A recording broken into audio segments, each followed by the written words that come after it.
அவர் அதுல இன்னொன்னு சொல்லியிருக்காரு. நீங்க என்ன ட்ரை பண்ணாலும் எல்லாத்தையும் விட்டுட்டு மக்களுக்காக வந்திருக்கிற இந்த விஜய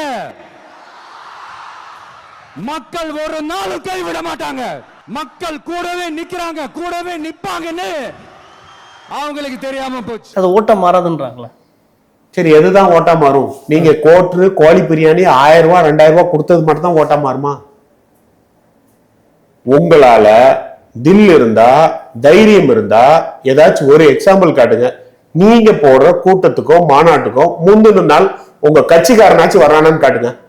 ஏற்பாட்டாளர்கள் அங்க நிப்பாங்க, வேற வழி கிடையாது. கட்சிக்காரன் வரானா காட்டுங்க. அடுத்த நாள் கூட்டத்துக்கே காசு வாங்கிட்டு தான் வரான். கோட்டும் கோழி பிரியாணியும் கொடுத்தாதான் வரான். எங்க இதுல மட்டும்தான் தானா. அது எப்படி முந்தின நாள் எப்படி எங்க அண்ணன் எங்க நின்று பேசுவாரு? அந்த மகளிர் பேட்டி எல்லாம் நீங்க யூடியூப்ல பாருங்க.